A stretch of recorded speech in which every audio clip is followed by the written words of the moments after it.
We set out to spend time in Italy during the low tourist season with native Italian guides and Italian language teachers to practice listening to and speaking Italian. We hired guides or teachers in each city. We visited 4 cities: Milan, Florence, Venice, and Verona. We left the U.S. from New York, having taken our COVID test in Los Angeles the day before. Our trip from New York begins in Milan, where we stayed at the Hotel Glam, right across from the train station.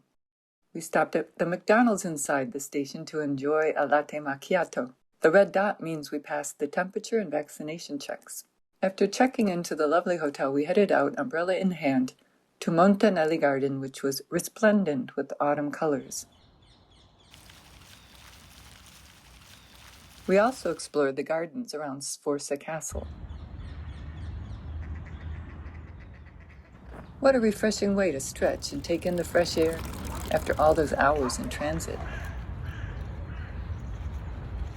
We enjoyed a brisk walk, played in the autumn leaves, and headed back to the hotel. The following day, we headed by train to Florence, where we stayed at Hotel Bella Firenze, a small family-run place near the train station. We did a walkabout our first morning that included the Strozzi Plaza, where the Kunz exhibit was. We'd signed up for a free tour in Italian, but when we arrived at Piazza della Strozzi, the other dozen visitors needed a tour in English. So our guide asked us to join his group, and the following day we could enjoy a different part of the city with Fabiano, in Italiano. Of course, walking around we enjoyed spotting the fashions, salivating at the delicacies, and appreciating the haute couture of this international city.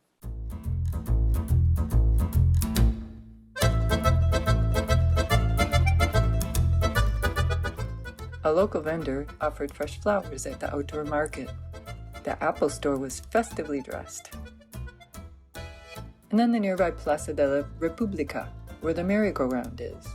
We walked up the Rinascente shopping center, which was splendidly dressed for the holiday season, and we took in the view from the rooftop restaurant. Porcellino is the square where people rub the boar's nose for good luck and offer a coin inside his mouth. At Or San Michele, our guide pointed out the statue of St. George by Donatello. We began with a story of the Renaissance period through biographies and inventions of famous characters like Donatello, Leonardo da Vinci, Dante, and Brunelleschi. Then we headed to the overwhelming Cattedrale di Santa Maria del Fiore. Our guide advised us rather than wait in line to see the interior of the church and then climb up to the dome, we should instead get tickets to walk up the bell tower, where we would be rewarded with a beautiful view of the dome and all of Florence. Next, we headed to the location claimed to be the home of the father of the Italian language, Dante Alighieri. The Divine Comedy, an incredible composition, 100 chapters. It's a very long poem, which really gave this language a new dignity. Yes, which language? The Florentine language. Dante wrote this composition in the Florentine language and not in Latin, which was still the most important, the official, the high language at his time here. Dante is therefore considered the father of the Italian language, because then the Florentine language was chosen to be the Italian language, which is the main Franciscan church in Florence, actually the biggest Franciscan church in the world, even bigger than in Assisi, the hometown of Holy Francis. The monument by Enrico Pazzi in front of Santa Croce Church depicts Dante looking down at the Florentine people who had banished him from Florence, and only much later embraced him as their own. Walking back, I took the snap of the lovely Bartolucci shop, known for its quaint wood carvings, paying homage to Pinocchio.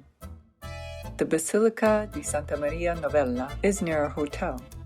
The plaza is a gathering place for locals, street vendors, special events, and it's a fun place to people watch.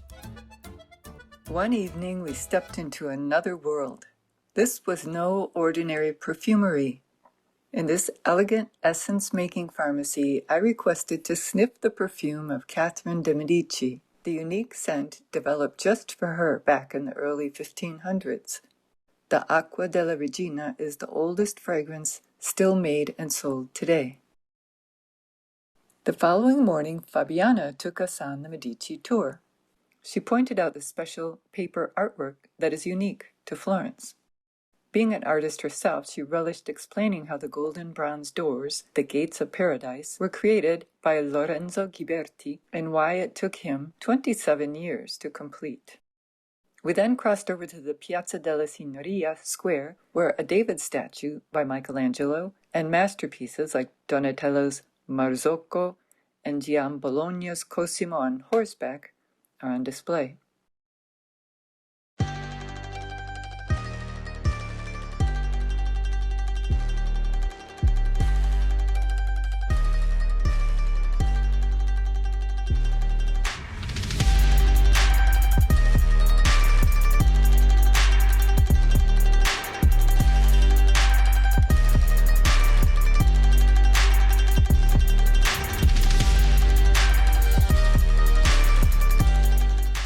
We stopped for a coffee at this bar tabacchi that had photos of it having been submerged underwater during the Great Flood of the Arno River in 1966.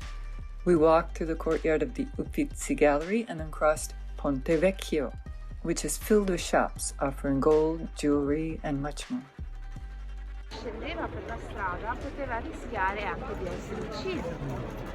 Quindi lui si fa costruire questo corridoio per evitare appunto di scendere e mischiarsi con gli scontri.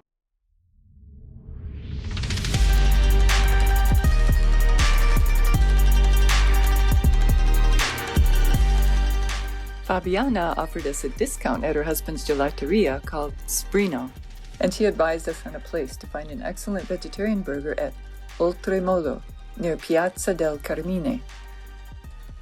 The next day, we had tickets to climb the bell tower, all 414 narrow, steep steps. The tower was begun by Giotto in 1334. Andrea Pisano made the hexagonal panels,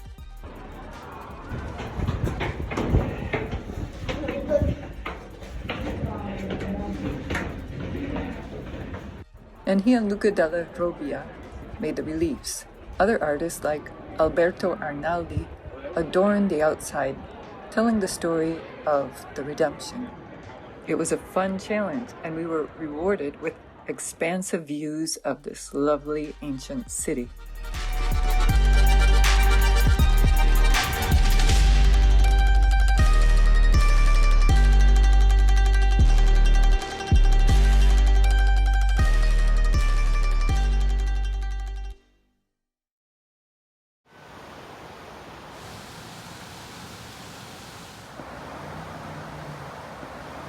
Fabiana had told us about the gorgeous Boboli Gardens, the extension of the Pitti Palace. The following day we walked there and we took in the glorious atmosphere.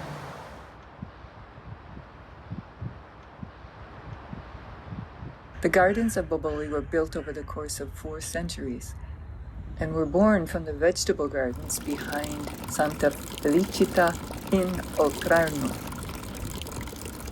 The creation of the Boboli Gardens began in 1549 and opened to the public in 1766. The Medici family created this now iconic Italian garden style, a green architecture. It's a glorious outdoor museum populated with ancient and Renaissance statues, grottos, and fountains. It's a prototype for many royal European gardens, particularly that of Versailles. We were very fortunate to visit outside of the high season. We enjoyed walking around, breathing in the fresh air, fallen leaves and gravel crunching underfoot, and enjoying sweeping vistas all around. Inside the grotto,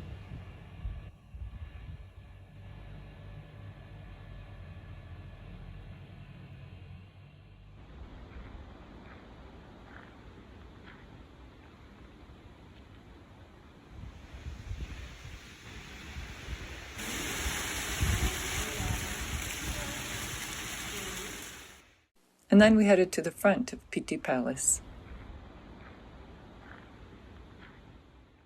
We booked our tickets to the Galleria dell'Accademia with the express intention to finally see the real David with our own eyes. The process was very organized with all the expected safety protocols in place. Some of the works were not the originals but were placeholders like these.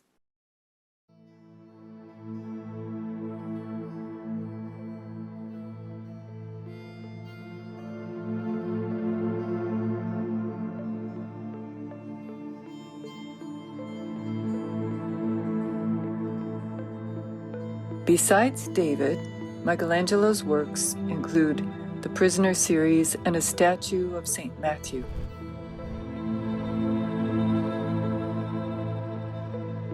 There are gold-ground paintings from the 13th to 15th centuries, and late Gothic and Renaissance paintings and altarpieces.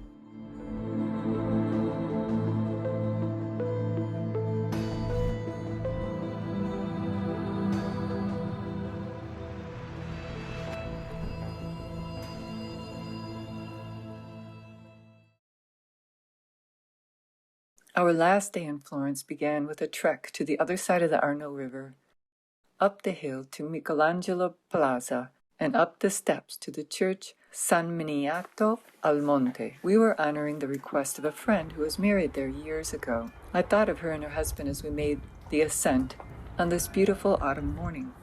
Once at the top, we were rewarded with spectacular views of the city and the river.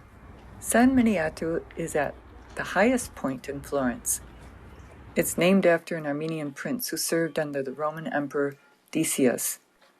The Olivetan monks still live at the monastery and sell liqueurs, honey, and herbal teas. An unexpected display was the cemetery behind the church.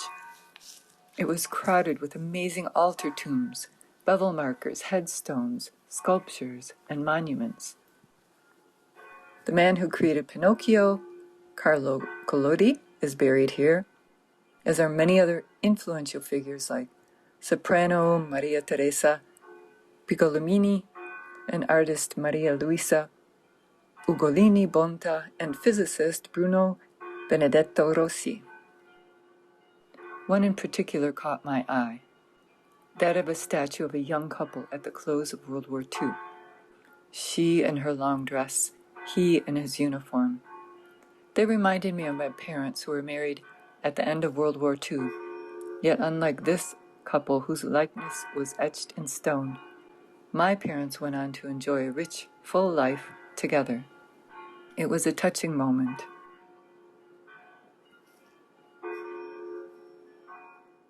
From the Santa Lucia train station in Venice, we set off on foot to locate our hotel.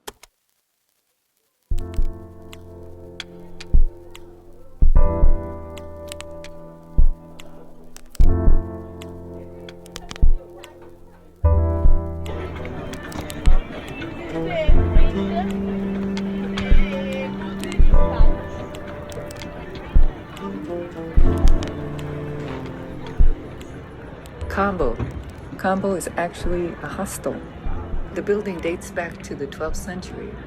It had many incarnations, an infirmary, a monastery, a convent, and today a refurbished hostel with a restaurant, a wine bar, a creative space, and its own pier. We enjoyed cappuccino and croissant for breakfast before embarking on our 3-hour walking tour with our guide, Michele, the owner of Easy Italian Language School of Venice. But first I took a peek inside the gorgeous church next to Combo, the Chiesa di Santa Maria Assunta, a Jesuit church. It rained on and off that chilly day. We saw the cemetery on San Michele Island in the distance. From the neighborhood of Combo, Canareccio, we stopped at Tintoretto's house near Madonna dell'Orto Church. These statues represent 3 brothers called the Mastelli Moors, who traded spices and silks. One of them had ordered a stone camel to be placed on the Mastelli Palace. This is a costume house. Then we walked around the waters at the north end. We had 5 days with Michele. He would help us explore each of the 6 neighborhoods, or sestieri, of Venice. And we stopped at this square, this so-called Jewish ghetto, where the word ghetto apparently comes from. It also holds a museum of Jewish history. Michele pointed out that the bars attached to the surfaces of the building served to hold them in place in an effort to stop them from bulging outward.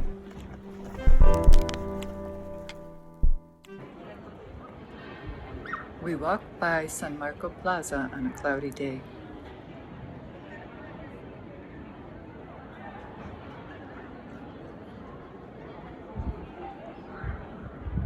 Piazza San Marco. A couple posing at the Ducale Palace were garnering a lot of attention.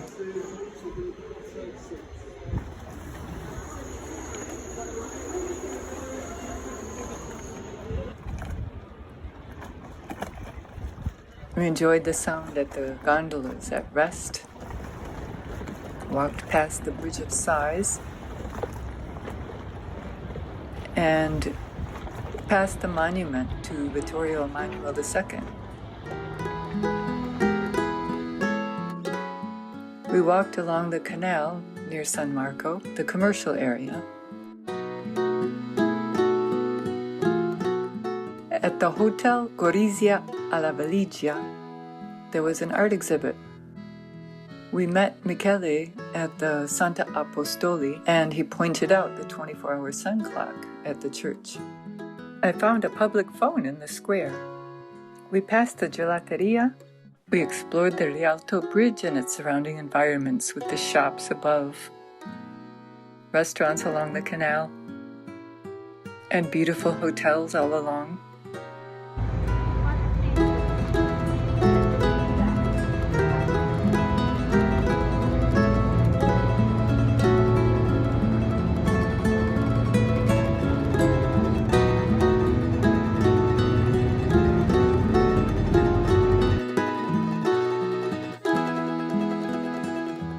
We passed the Teatro Goldoni,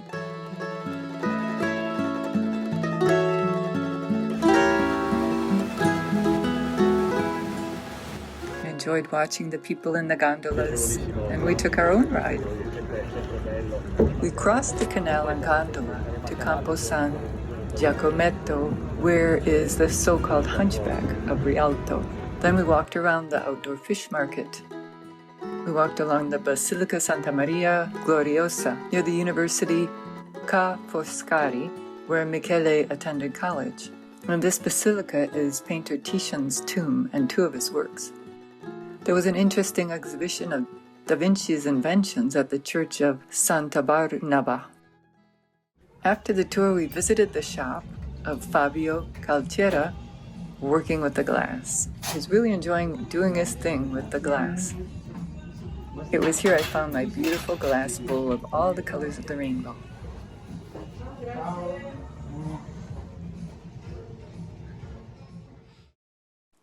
We had tickets to view the exhibit called Hyper Venezia at the Palazzo Grassi. So we went there, enjoyed a spritz Aperol, and took a tour of the restoration work they're doing on the frescoes. La foderatura, quindi andremo a riapplicare il supporto tessile sul retro e poi andremo a pensare. Then we took a tour of the photography exhibit, Hyper Venezia, with a museum guide. For Venice's 1600th birthday, Mario Pellitti's black and white photographs of Venice were on display. They represent urban Venice, without any person and with no shadows from light. It was an eerie look at the otherwise serenissima, beautiful, colorful Venice. After that, we walked at night and enjoyed a vegetarian meal at Gran Caffè alla Città di Torino.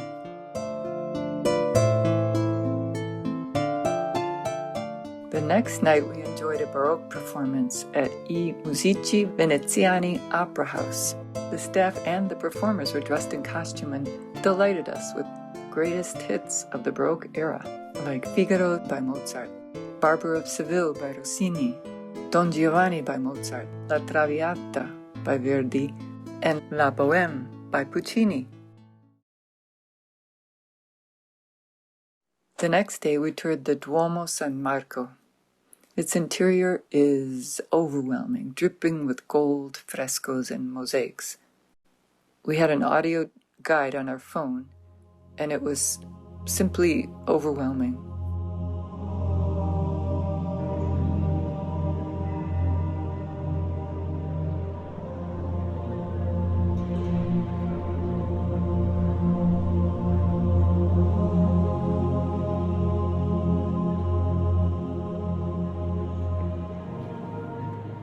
The amount of artwork all in one place makes it a challenge to land the eye on any one thing. It overwhelms the senses.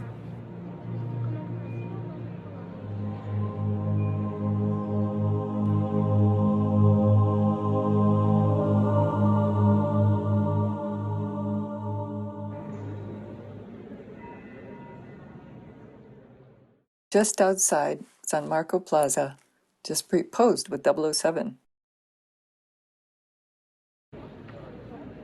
The next day we passed the Bel Air Fine Art Gallery on our way to see the photography exhibit at the Ponte della Dogana.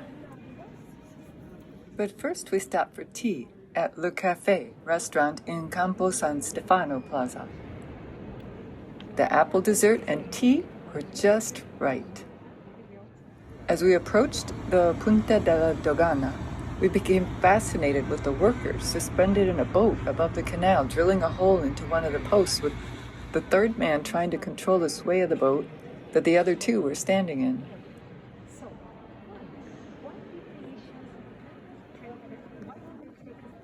This point, right next to the museum, offers sweeping vistas of the Grand Canal. Inside the museum, Bruce Naumann's Contrapposto exhibited the artist's videos of body movements and the exploration of sound. The Punta della Dogana is named for the Dogana, or customs house, that operated here, at least from the 14th century until well into the 20th.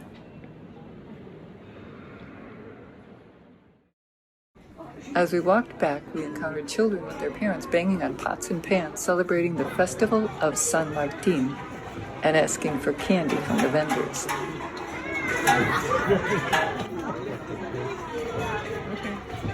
The Feast of St. Martin goes back to the 8th century when the Church of St. Martin was founded in Castello.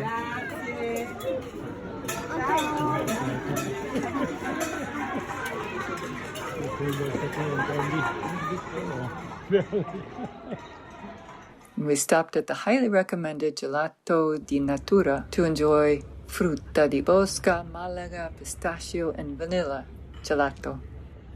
We crossed the Ponte dell'Accademia bridge over the Grand Canal.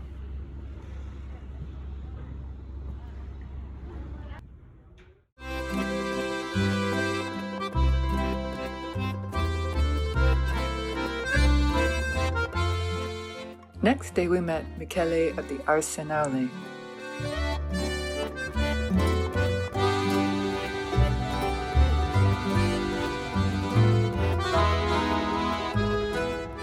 I noticed this urban art on a wall at Ramo al Ponte, San Francesco, and Canareggio.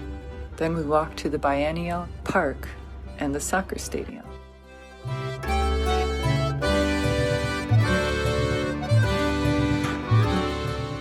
The Biennale hosts art, music, dance, cinema, theatrical and architectural exhibits, and performances. When we reached the Parco delle Rimembranze, we commented that we'd wished we'd known about it before our last day in Venice. It's a wide open green space with exercise equipment, a soccer field, children's playground, and a wonderful view of the Grand Canal and all the boats going hither and yon.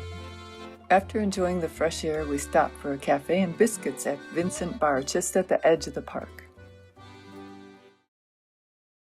Later on that day, we had tickets to see the Guggenheim. Peggy Guggenheim spent her life collecting art and supporting artists. It's quite an amazing collection.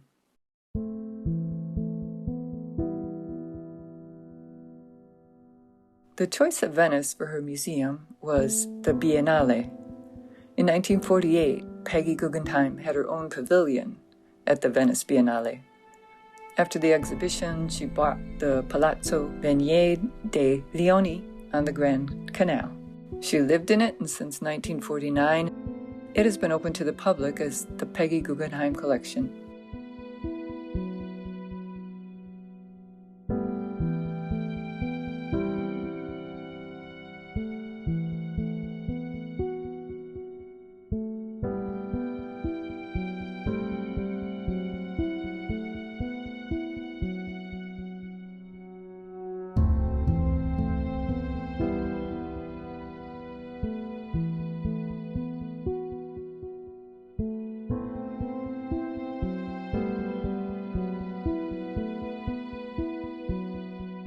Pegan Vale was Peggy's daughter.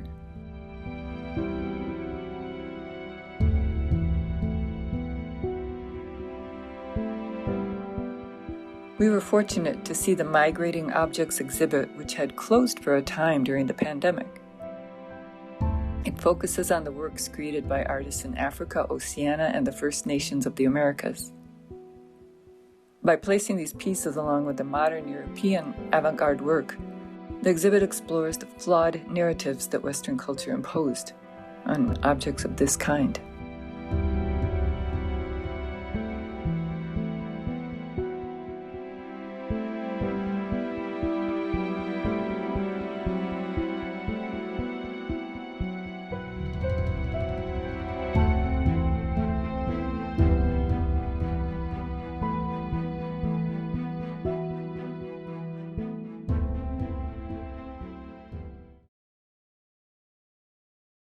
We said, "Ciao Venezia," from Santa Lucia train station. We boarded the Vaporetto from the Canareggio stop near Cambo. It's a different feeling being on the water as opposed to how we reached Cambo Hostel by rolling our suitcases up and down the steps of Venice's many bridges. It was an easy, quick route to the other side of Venice.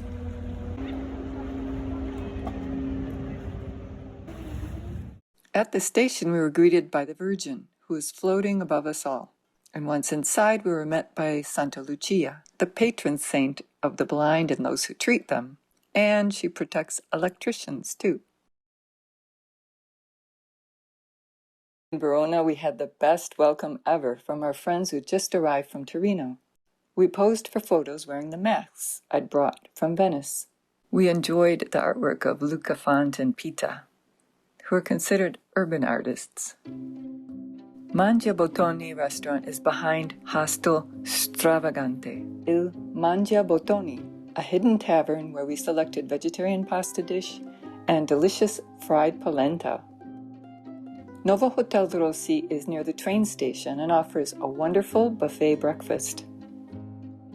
After lunch, we explored the city and headed to Vecchio, where we admired the view of the river Adige.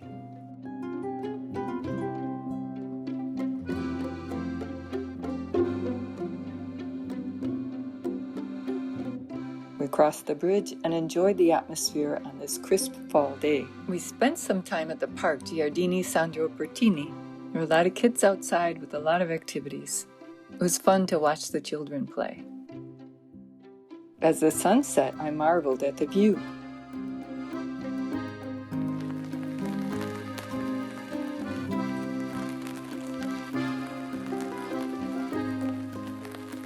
Urbe Plaza was filled with merchants selling holiday fare, their Christmas market, including warm chestnuts. We visited the fictional home of Juliet, of Shakespeare fame. We paused to admire the arena, towering majestically in the evening light. We'd have a tour of it during the daytime.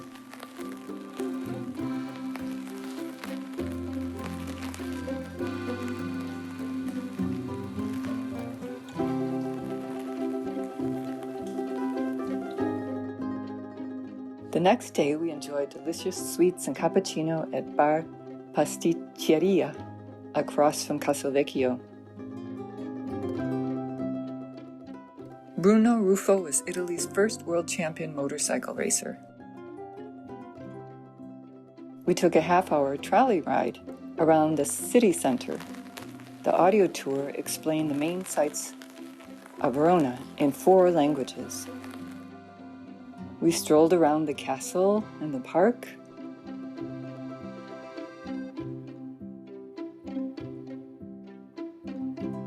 We refueled at Panificio Barbieri Cafe. Then we met Fabio, our enthusiastic guide for the grand tour of the Verona Arena, the Roman amphitheater built in 30 AD and still used for performances in summertime.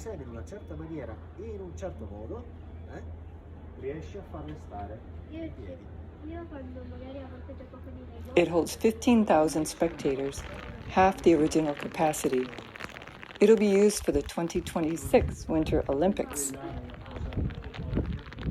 It rained on and off as we explored the labyrinth of this ancient site. The Verona Arena is older than Rome's Colosseum.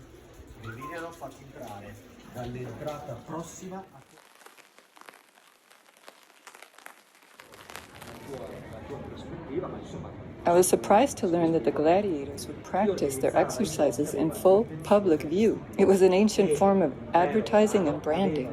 The viewing public would excitedly anticipate the next match. Ooh.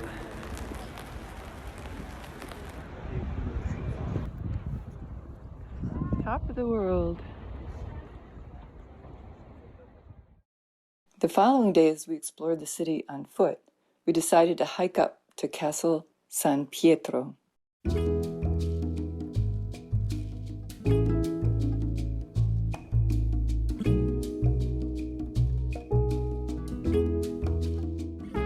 This Gothic Basilica of Anastasia is the largest church in Verona. Anastasia was a 4th century martyr.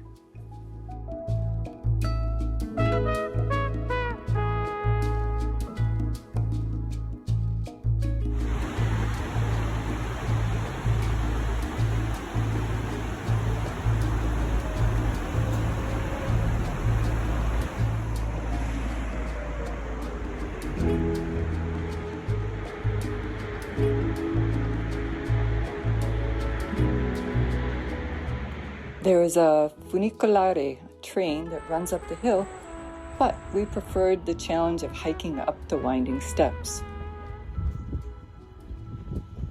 The views from this height are amazing. Castle San Pietro was built in 1398, but was blown up by French soldiers in 1801. In the 1850s, the Austrians built the current structure as a barracks and a fortress. The city of Verona has owned it since 1932, but it's not open to the public because it's in disrepair. It's incredible to gaze down at this historic medieval city that appears to be untouched by modern days.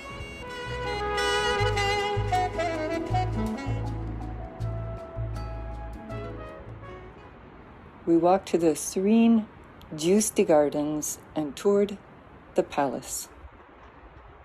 Giusti Gardens is an excellent example of a sublime late Renaissance Italian garden. It was born in 1570 and was gradually improved, completed, damaged, and then restored. It's a hidden gem right off a small neighborhood street, easy to pass by without noticing it. The palace, called the Apartments, is at the lower level, and the garden slopes up a hill. The path is lined with cypress trees. It divides the garden between a woody area and an Italian garden. The gargoyle was built so as to emit tongues of fire from its mouth. Storms in 2020 killed many trees, including a 600-year-old cypress. Since then, the garden has been on Europe's list of most endangered heritage sites. On one end of the woods is a loggia, a high tower, that has inscriptions carved into the posts. Young lovers have affixed locks to it. From the woody area, we entered the stone tower, or grotto, and climbed up a spiral staircase to a lovely panoramic view of the rooftops and bell towers of Verona. Belvedere. This Belvedere offers a gorgeous view. The area at the top used to be an orchard for herbs and medicinal plants. The palace dates back to the 15th century, and in the second half of the 16th century, it was redesigned. In the east wing of the apartments are ceiling frescoes by Louis d'Origny from 1721.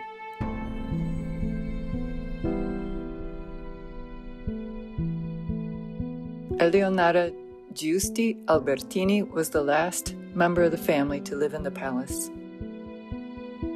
The Red Room gets its name from the Chinese silk that covers the walls and the large sofa.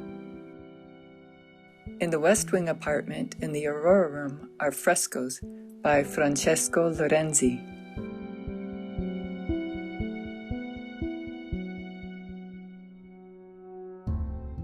Both this sculpture of the birds at the Piazza Renato Simone and this monument by Mario Salazari near Verona train station is dedicated to the fallen during the massacre of Kefalonia and Corfu in 1943. We returned to Plaza Erbe and sought out the Modern Art Museum, but it was closed on Monday. At the foot of the steps, a vendor at the Christmas market enticed us with her handmade truffle chocolates. We later window shopped along Mazzini Walkway and stopped for a famous Grand Gelato, which we savored at Plaza Bra. Here's a large tablet with sayings that promote world peace, and one that depicts some scenes from Romeo and Juliet. This bench called Forever Love was dedicated to the love of Romeo and Juliet. Our last morning in Verona, we enjoyed a long walk in the crisp morning air along the River Adige and the Castle Vecchio.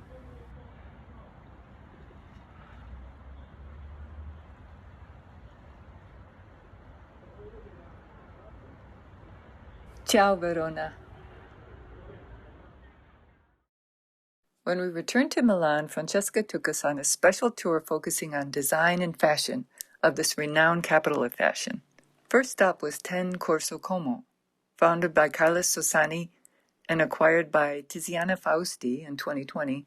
This shopping and dining complex features the latest luxuries by designers like Armani and Chitose Abe, Moncler and APC.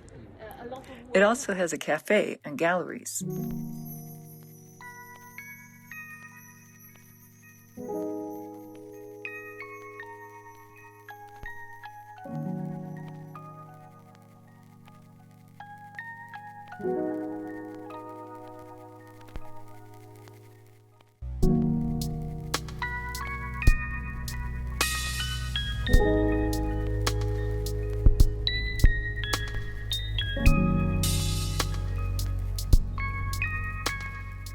We stepped into the world of designs by Karl Lagerfeld from the 1990s. A fashion journal of the 90s presents 50 unpublished drawings of his friend and muse, Anna Piaggi, a style icon from the 70s through the 90s.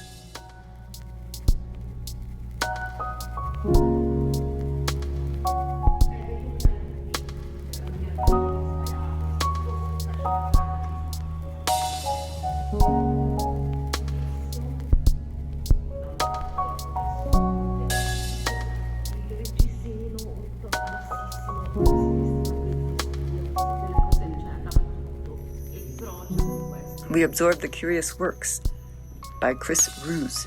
He's an American artist and is known for his ability to use anything as material and impart any technique to his imaginative process. We feasted on the latest fashions by designers. Francesca pointed out the pumps by Manolo Blahniks that Meghan Markle has been seen wearing.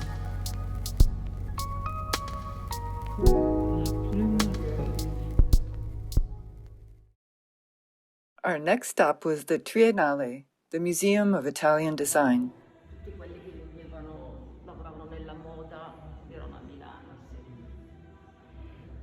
From the small display of a Carnevale costume from Padua, we then viewed their collection of some of the most iconic Italian industrial designs and architecture from the 50s, 60s, and 70s.